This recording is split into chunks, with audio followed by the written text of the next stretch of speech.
Next दोस्तों हम discuss करते हैं कि लोकसभा की सीट के बारे में। जो हमारी लोकसभा है उसमें सीट्स कहाँ कहाँ से किस प्रकार से आती है उन सभी के बारे में जानते हैं। देखो, अधिकतम संख्या लोकसभा में 550 है, यानी कि जो हमारी लोकसभा है उसमें अधिकतम सीटों की संख्या 550 है। लेकिन जो वर्तमान स्थिति है इस समय पर वो क्या है, 543 है। तो आपसे किसी भी प्रकार का क्वेश्चन पूछा जा सकता है कि हमारी लोकसभा में अधिकतम सीटों की संख्या कितनी है, 550, लेकिन वर्तमान में कितनी भरी जाती हैं, 543, यानी कि 7 सीट्स अभी भी नहीं भरी जाती। उनको बताते हैं कि पीओके के लिए छोड़ा गया है। या फिर कोई टेरिटरी हम ऑक्यूपाई करते हैं, जैसा कि हमने आर्टिकल 1 में पढ़ा था कि अगर इंडिया किसी बाहरी टेरिटरी को ऑक्यूपाई कर लेगा, उसको कब्जा लेगा, तो उसको हम क्या मानेंगे, टेरिटरी ऑफ इंडिया अर्थात भारत का राज्य अक्षेत्र मानेंगे। अब अगर उसमें कभी हमने इलेक्शन कराना हुआ या फिर कुछ इस तरीके की व्यवस्था करनी हुई तो ऐसी सीट्स को हम वहां पर फिल करा सकते हैं। तो आपको ध्यान रखना है कि जो 550 सीट हैं, इन 550 सीट में 530 आती हैं राज्यों से और 20 सीट आती हैं संघ राज्य अक्षेत्र से। यानी कि ये जो 500 सीट आती हैं ये आती हैं 28 राज्यों से, और ये जो 20 सीट हैं ये आएंगे कहाँ से, 8 यूनियन टेरिटरी से। तो आपको कोई भी कन्फ्यूजन अपने माइंड में नहीं रखना है कि जो 550 सीट्स हैं इनमें 530 आती हैं राज्यों से, और जो हमारे यहाँ पर केंद्र शासित प्रदेश हैं जिनकी संख्या 8 है, इनसे कितनी आती है, 20 आती हैं। लेकिन दोस्तों वर्तमान में कितनी भरी जाती है, 543। अब इन 543 में से जो यूनियन टेरिटरी है इसमें 20 थी, तो भरी कितनी जाती हैं फिलहाल, 19। और जो राज्य हैं, राज्यों में 530 थी तो भरी कितनी जाती हैं, 524। तो आपको मैंने पहले ही बताया कि जो 7 सीट कम है, ये 7 सीट में एक तो यूनियन टेरिटरी की है और 6 सीट स्टेट की है, यानी कि ये सीट नहीं भरी जाती। तो आपसे परीक्षा में ये भी क्वेश्चन पूछा जा सकता है कि जो 7 सीट हैं जो खाली हैं वो कौन कौन सी कम है, तो एक यूनियन टेरिटरी की है और 6 स्टेट की हैं। अब कुछ लोगों के माइंड में आएगा कि भाई पहले तो कितनी होती थी, 552 होती थी। तो मैं कहूँगा बिल्कुल होती थी भाई, 552 होती थी, लेकिन हमने 104वें नंबर का संविधान संशोधन अधिनियम किया वर्ष 2019 में। ये जो 2 सदस्य होते थे, 2 सीट होती थी, ये राष्ट्रपति के द्वारा मनोनीत की जाती थी। कहाँ पर, लोकसभा में। और ये लोग लोकसभा में किनका प्रतिनिधित्व करते थे, तो ये करते थे आंग्ल भारतीय समुदाय का। अब लेकिन आंग्ल भारतीय समुदाय जैसी व्यवस्था हमें यहाँ पर देखने को नहीं मिलती कि हमें उनको क्या करना चाहिए, 2 अलग से रिप्रेजेंटेटिव नॉमिनेट करने चाहिए। ऐसी व्यवस्था हमें अपने भारत में अब दिखाई नहीं देती। तो इसके लिए हमने 104वें नंबर का संविधान संशोधन अधिनियम किया वर्ष 2019 में, जिसके माध्यम से 25 जनवरी 2020 से इन 2 सीट्स को समाप्त कर दिया गया। तो वर्तमान में जो सीट्स हैं अधिकतम वो कितनी हो सकती हैं, 550 हो सकती हैं। ये बात आपको ध्यान रखनी है। अब देखो, मैं आपका एक छोटा सा टेस्ट लेता हूँ। मैं पूछता हूँ आपसे कि लोकसभा के अंदर अधिकतम सीट्स की संख्या कितनी हो सकती है, तो आप कहोगे 550 हो सकती है। और ये 550 में 530 कहाँ से आएंगी, स्टेट से। और कितने स्टेट हैं हमारे यहाँ पर, 28 राज्यों से आएंगी। और ये जो 20 सीट है ये कहाँ से आएंगी, यूनियन टेरिटरी से आएंगी, अर्थात केंद्र शासित प्रदेश से आएंगी। और हमारे यहाँ पर फिलहाल कितने केंद्र शासित प्रदेश हैं, 8। ठीक है, तो आपके याद हो गए कि मैक्सिमम कितनी होगी हमारे यहाँ पर, 550। 20 आएंगी यूनियन टेरिटरी से और 530 आएंगी स्टेट से। लेकिन अगर मैं आपसे पूछूं कि वर्तमान में हमारे यहाँ पर कितनी सीट्स फिल होती हैं, तो आप कहोगे सर 543 सीट फिल होती हैं। इन 543 में स्टेट से कितनी आती है, तो आप कहोगे 524। और मैं कहूँगा कि भाई यूनियन टेरिटरी से कितनी आती है, तो आपके एकदम से ध्यान आना चाहिए कि 20 में से 1 गया, कितनी, यानी कि 19 सीट। ठीक है, ये कहाँ से आती है 19 सीट, यूनियन टेरिटरी से। और ये जो 524 सीट है ये कहाँ पर आती है वर्तमान में, 28 राज्यों से आती हैं। और ये कितने से आती हैं, 8 यूनियन टेरिटरी से आती हैं।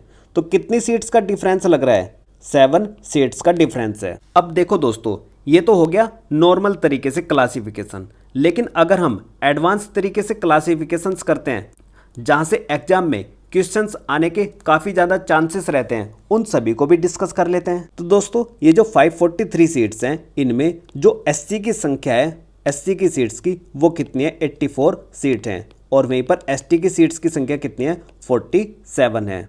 तो आपसे परीक्षा में काफ़ी बार ये भी पूछा जाएगा कि लोकसभा में शेड्यूल कास्ट की संख्या कितनी है सीट्स की, 84, और वहीं जो शेड्यूल ट्राइब है अर्थात अनुसूचित जनजाति है उनकी संख्या कितनी है 47 है। यानी कि जो हमारी लोकसभा है उसमें जो सीट्स का बंटवारा किया गया है वो भी जाति के आधार पर किया गया है। यानी कि जो 543 सीट्स हैं इनमें से एससी की संख्या कितनी है 84 और एसटी की संख्या कितनी है 47 है। और दोस्तों अगर मैं आपसे बात करूं कि जो एससी की संख्या है शेड्यूल कास्ट की जो सीट्स की संख्या है 84, इसमें 84 में भी जो सबसे ज़्यादा सीट्स आती हैं वो 17 सीट यूपी में आती हैं। और ऐसे ही एसटी की जो मैक्सिमम सीट्स हैं वो आती है 6 सीट्स कहाँ पर, मध्य प्रदेश में। तो आपसे ये भी पूछा जा सकता है कि जो शेड्यूल ट्राइब है अर्थात अनुसूचित जनजाति है उसकी जो मैक्सिमम सीट्स हैं वो कहाँ पर है, मध्य प्रदेश में है। और यूपी में एससी की सीट की संख्या सबसे ज़्यादा है, कितनी है, 17 है।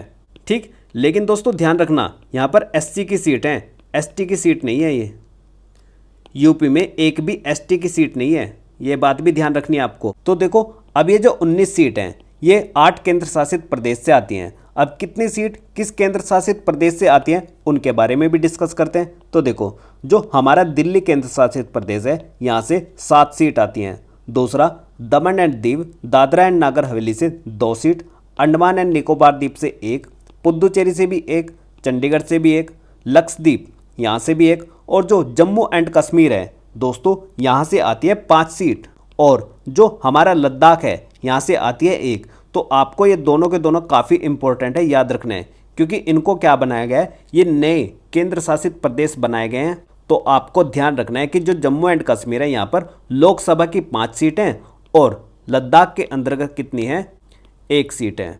तो इस प्रकार ये कुल मिलाकर कितनी हो जाती हैं, 7 और 2 9, 10, 11, 12, 13 और 5 18 और 1 19 सीट। तो इसी प्रकार से हमने बताया कि अभी कितनी सीट हैं, 19 सीट हैं और 1 सीट को खाली छोड़ा गया है, किसकी, केंद्र शासित प्रदेश की, और 6 सीट किसकी हैं, स्टेट अर्थात राज्य की हैं। और कुल मिलाकर ये कितनी हो जाती है, 7 सीट। ठीक है, तो ये मैप किसकी सीट का था, लोकसभा की सीट का था। आपको इसका स्क्रीनशॉट ले लेना है और बार बार फिल कर कर देखना है कि भाई कहाँ पर कितनी सीट आती है, किस प्रकार से आती हैं। तो देखो दोस्तों मैं एक बात और आपको बता देता हूँ इसके बारे में। आपसे एग्जाम में ये भी पूछा जा सकता है कि जो लोकसभा की अधिकतम सीट है वो किस राज्य में है। तो लोकसभा की अधिकतम सीट यूपी अर्थात उत्तर प्रदेश में कितनी, 80 सीट। वहीं जो महाराष्ट्र है एमएच यहाँ पर कितनी है, 48 है। और जो हमारा वेस्ट बंगाल है इसमें कितनी है, 42 है। और उसी के बराबर में एक राज्य पड़ता है बिहार, यहाँ पर कितनी है सीट्स की संख्या, 40। और जो तमिलनाडु है यहाँ पर कितनी है, 39 है। तो आपको ये 5 स्टेट याद रखने हैं, ये लोकसभा के हिसाब से घटते हुए क्रम में है। तो लोकसभा की सबसे अधिकतम सीट यूपी में है 80, महाराष्ट्र में 48, वेस्ट बंगाल में 42, बिहार में 40 और तमिलनाडु में 39। ठीक है, तो जो भी एक्सपेक्टेड क्वेश्चंस बन सकते थे इस टॉपिक से लोकसभा की सीट्स को लेकर वो सभी हम डिस्कस कर चुके हैं। तो चलिए चलते हैं वापस अपने टॉपिक पर। नेक्स्ट टॉपिक है लोकसभा सदस्य संख्या, जो कि हम ऑलरेडी डिस्कस कर चुके हैं। देखो यहाँ पर क्या पड़ता है, यूपी पड़ता है। तो यूपी में कितनी है, 80, ये क्या होगा पहला नंबर। और दूसरा हमने बताया महाराष्ट्र, ये पड़ता है महाराष्ट्र, ये कितने नंबर पर है, 2nd नंबर पर। और तीसरे नंबर पर दोस्तों क्या बताया, वेस्ट बंगाल, और वेस्ट बंगाल पड़ता है ये। ठीक है, नेक्स्ट उसके बाद में चौथा नंबर किसका बताया था, बिहार का, इसी के बराबर में ये क्या है, बिहार है। कौन से नंबर पर, 4th नंबर पर। और सबसे नीचे क्या है, तमिलनाडु, ये कौन से नंबर पर है, 5th नंबर पर है। तो आपको इस तरीके से सारे के सारे याद रखने, पहला यूपी, पहला, दूसरा, तीसरा, चौथा, पांचवा। ठीक, पहला, दूसरा, तीसरा, चौथा और पांचवा। इस तरीके से टॉप 5 स्टेट आपको याद रखने हैं। देखो जितनी ज़्यादा लिखने की प्रैक्टिस करोगे ना, आपके चीज़ें उतनी ही आसान रहेंगी याद करना। तो इसलिए लिख लिख कर प्रैक्टिस करो, और लिख के जितने लंबे टाइम के लिए आप रखोगे ना याद, वो हमेशा ही याद रहेंगी। और आपको ध्यान रखना है कि ये 1 सीट कहाँ पर है, लद्दाख की है, और 5 सीट कहाँ पर है, जम्मू एंड कश्मीर की है। देखो ये दोनों के दोनों काफ़ी ज़्यादा इंपॉर्टेंट है, आपको याद रखना है, क्योंकि ये दोनों की दोनों क्या बनी है, नए केंद्र शासित प्रदेश बने हैं वर्ष 2019 में। जो Jammu and Kashmir reorganisation act आया था 2019 में, उसके माध्यम से जम्मू एंड कश्मीर जो राज्य होता था उसको दो जगह पर तोड़ दिया, एक राज्य से दो केंद्र शासित प्रदेश बना दिए, एक जम्मू एंड कश्मीर और दूसरा लद्दाख। ठीक, इस तरीके की सारी बातें हमने डिटेल में डिस्कस करी है। जब आप आर्टिकल 1, 2 और 3 पढ़ोगे, इन सभी को मैंने लगभग 2 घंटे में डिस्कस किया हुआ है, इन तीनों ही आर्टिकल को। आर्टिकल 1 पर लगभग 40 मिनट की वीडियो है, ऐसे ही आर्टिकल 2 पर और ऐसे ही आर्टिकल 3 पर आपको बहुत बारीकी से समझाया गया है कि आर्टिकल्स की इंपॉर्टेंस क्या होती है, किस तरीके से पॉलिटी को पढ़ना है। ये सारी की सारी बातें आपको प्लेलिस्ट में जाकर मिल जाएगी, आप यहाँ से पढ़ सकते हो। दोस्तों, नेक्स्ट टॉपिक है हमारा लोकसभा अध्यक्ष। लोकसभा अध्यक्ष से रिलेटेड हम